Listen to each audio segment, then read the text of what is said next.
Welcome back to more videos, and now I tell you, in fact I share with you an example of a Turk. Amir Khusrau was a minister in Taghlaq dynasty, the Delhi Sultanate. As you know that there was Delhi Sultanate, there were the days of the Turks, the slave dynasty, there were the days of the Khaljis, there were the days of the Taghlaq, there were the days of Sayyids, there were the days of Lodhis, and then there were the days of the Mughal. That's what we call the Delhi Sultanate. In the days of Delhi Sultanate, there was a noble called Amir Khusrau. He was a minister, state minister in the days of Taghlaq dynasty, and he was a renowned scholar, a literary person, a poet. So as we had been talking about Bakram Jeet calendar, he had come along with a very strange, very interesting couplet in one of his poetry.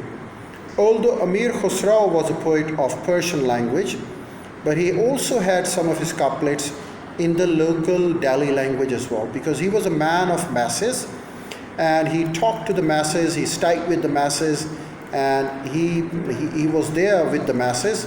So he talked and spoke and wrote poetry in the local languages as well. So there is a couplet by Amir Khusrau in the local Delhi language, and this is where he mentions Bakram Jeet calendar, one of the month of the Bakram Jeet calendar, and he says, Jis savan piya ghar nahi, aag lage us savan ko. What it means that he has used a phenomenon of burning savan.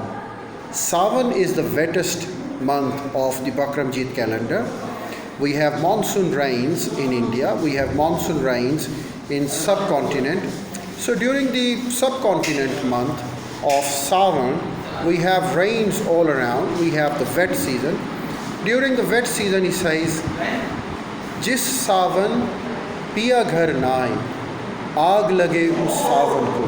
He says, if I can't have my accomplice during the month of Savan, if I can't have my friend in the month of Savan, if I can't have my sweetheart in the month of Savan, if I can't have the person whom I love the most during the month of Savan, Savan, which is the month of rains, the wet month, he refers it to burning, to fire.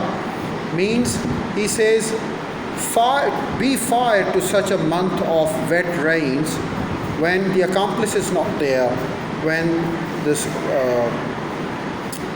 the friend is not there. So Amir Khusrau was not the man of subcontinent. Amir Khusrau was not the person of subcontinent, but he wrote the poetry for the people of subcontinent, and he said the players of Savan are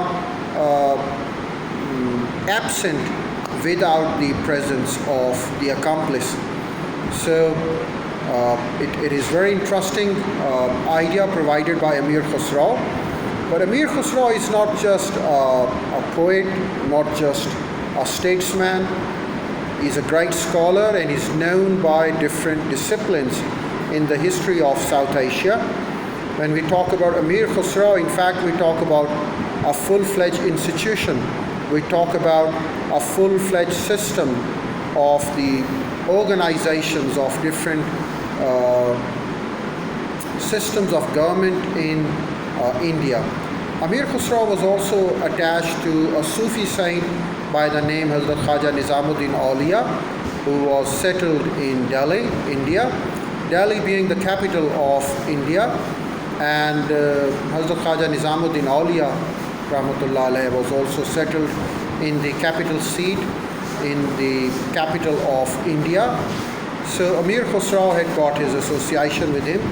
Amir Khusrau was one of the Mu'taqid, one of the Murid, one of the followers of Hazrat Khaja Nizamuddin Aulia. And then, of course, Hazrat Khaja Nasiruddin Roshan Charag Dehelvi was also there in Delhi. But the image of Hazrat Khaja Nasiruddin Roshan Charag Dehelvi is that of a Sufi saint. But when we talk about the multi-dimensional personality of Amir Khusrau, he was a unique man and he was a great scholar, and we come across many references of Amir Khusrau in history, not just about the Bakram Jeet calendar that we have talked about, but a man of literature, the man of great wisdom, the man of great capabilities.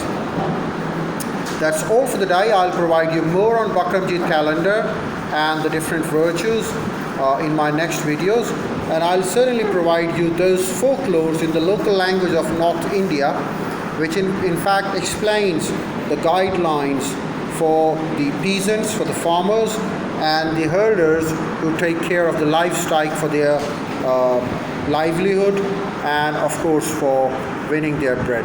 That's all for the day. May God bless you. See you tomorrow. Bye bye. Take care.